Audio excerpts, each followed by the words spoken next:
Right. Mark III Land Rover, well, Range Rover starter motor off a 2010. 4.4 diesel. Absolute pain in the neck to get out. It managed to winkle it out through the little gap in the chassis. I'll perhaps video that going back in so you can see where it came out of. So it will come down through the bottom of the chassis, and you've got to take a couple of tin plates off. Otherwise, the last millimetre will stop it from coming out. So I'm going to do, this one's just going click, click, click, and then it starts. So I'm going to have a look, see if I can't sort out the solenoid contacts, and if not, I'm going to have to get another starter motor. Never mind. But let's have a look first. These little screws here, I had to drive them out using an impact driver because they were tight. Is that the one that chewed? Yeah, that one started to chew. And that one undone lovely. But I had to use an impact driver, which, you know, hit the hammer. Armature looks good. So either all this gunge that's up here, that's graphite, and I've got a sticky brush. Possibly that one. Doesn't feel like it's moving. I'll take them out, clean them, and then I'll check the contacts in here, and then take it from there. But the brushes are looking good, thank goodness. There's the armature. Took that out. Absolutely looks fine. There's no burnt commutator parts. I'm just going to clean up the surface here, but that's clean. It's not even dirty really. Where would I just start rubbing it to? Yeah, I'll just clean that up. And the brushes, yeah, they look fantastic. Can't actually get them out because the wires aren't long enough. And they're welded on. So they're like spot welded, and they're not long enough. They're like fit it, forget it. And that's why they're enormous brushes. So I don't think the problem is this end. It's probably this solenoid switch in here. This little tab, couldn't get this top off because that is wrapped around there and it's spot welded. So I manipulated it with screwdrivers and kept fatiguing it a little bit at a time. I'm sort of wiggling this about, and eventually I've snapped the spot weld, so I can get that off. And now I can take the top off.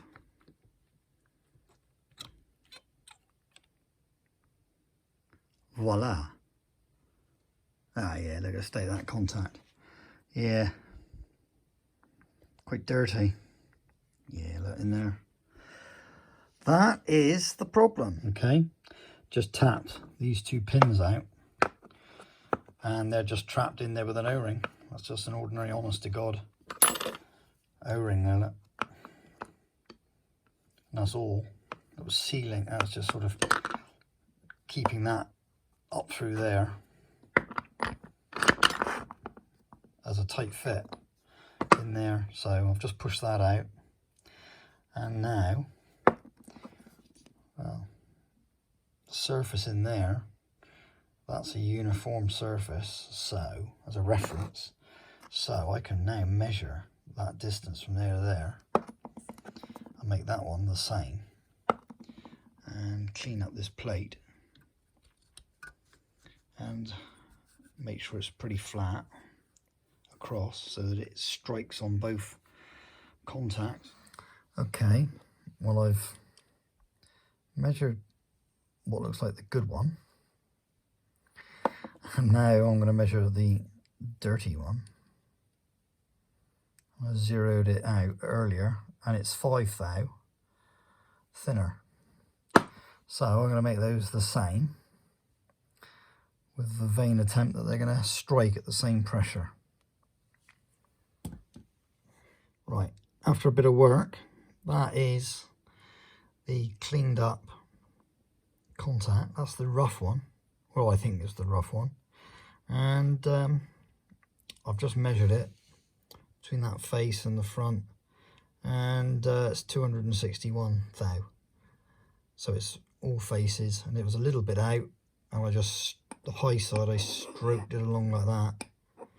So that was the high side, and it was a bit of pressure, and I'm going to give it 3 rubs, measure it again, do it again, and equaled it up. That's why there's a little bit of a, you can see the different stroke marks on there. But I've got to do the other one now, and I think that'll be good. You'll never guess what I did. I used a lathe. I machined them off, and now they're both 261 thou height, thickness. So I'm hoping they'll work.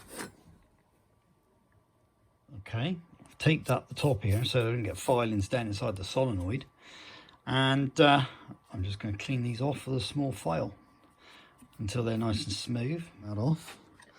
I just filed it with a small file, and then don't know what this is, just sandpaper. No writing on it. It has a bit of 400 or 600 wet and dry paper. Cleaned it up with that. You know, cleaned it up with wet and dry paper to look clean, and I've just buffed it with a bit of Scotch pad.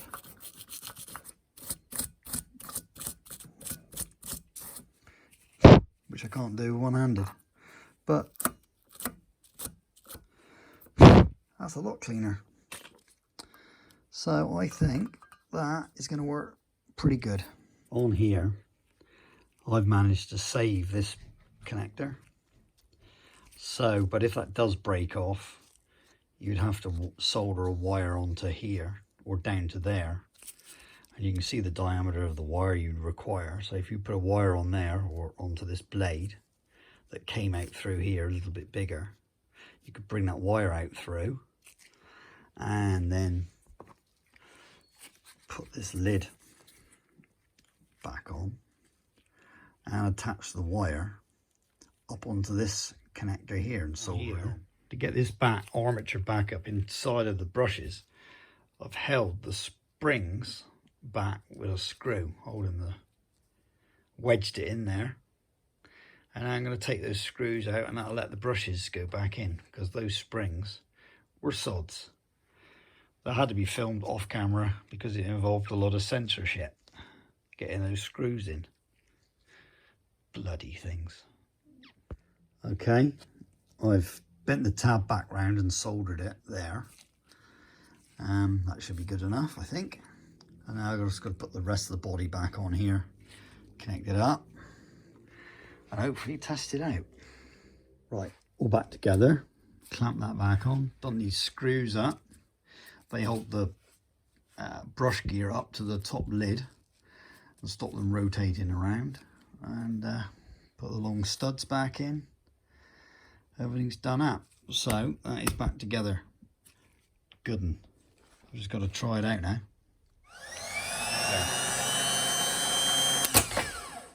It's going. Beauty. Once more. That's enough before I break it. What I've just done is these bolts were a bit tight in the thread, so I've just stuck them on the electric drill. I've run them in and out of their holes a couple of times just to free them up, so when I get this back up in the car they're easy to turn, because you don't want to be up there fighting with some bolts. So that is ready to go back in. Okay, the starter motor has to go up in through here, and it does go in through this little gap just, and turns, and I can turn it through, I don't know, 360 degrees standing on my head, 1 foot in the air, balancing on a skateboard. I can manage to get it in. Just what a paraphernalia. And I had to undo these bolts here holding this bracket, which is to do with the drive shaft support. I had to undo that to get enough room to get it off. And I had to take the gearbox cover off. Yeah, that's right, belly pan cover off, because that was to do with the socket going up through to get to the bolt at the top. Well, that was easy enough, just run the bolts out. Now I've got to winkle the gearbox back up through this hole, and then I've got to just sort out this manky rusty bit. Look at the state of that.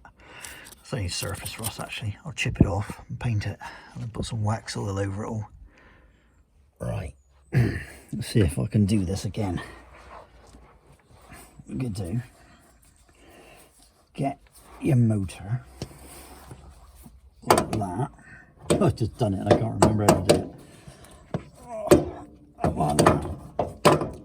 At a bit of an angle, turn it. It'll go up like that. If you're lucky. And then you've got to turn it around. Well, that's basically it. And now I've got to fiddle with it to get it in the right position. But it will go up through that hole. Thank Christ for that. Right, okay, put this belly cover back on, piece of plastic. That was the last job. And I've cleaned up this and waxed all this chassis because it was a bit rusty, so that's all been tidied up. The starter motor has been in now for about 3 or 4 days and it's working fine. So the clicking, click, click, click every time I press the button was just that solenoid contacts, and that's now fixed it and it looks pretty good. So that should work as long as the same thing as putting in a new starter motor, so i.e. that should be working fine. Right, okay, just to finish this off, this video, a bit brief, you'll need a 13mm deep reach socket, because one of the bolts has a long stud on it. Well, my Range Rover did, and a normal reach socket wouldn't go on, so you have to use a long reach socket to allow it to go on and undo. And then that one was really tight, and using 2 extension rods and my standard ratchet handle was too whippy. It didn't have enough rigidity to undo it, so I had to step up to 1/2 inch drive rods, which are stiffer, and then use a 1/2 inch breaker bar to undo the bolt. Once it had cracked that bolt off, then I could step back to the 3/8 drive and undo it all. So that was then, I'll say, easy. So that worked, and I did everything up with 3/8, it's fine. And there's an 8mm wire, bolt on the wire for the solenoid, and the wire that holds that bolts onto the starter motor is in a 17mm, so I just undone it with that. And where the wire is attached to the battery, it's a 10mm, so that's about it. Job done.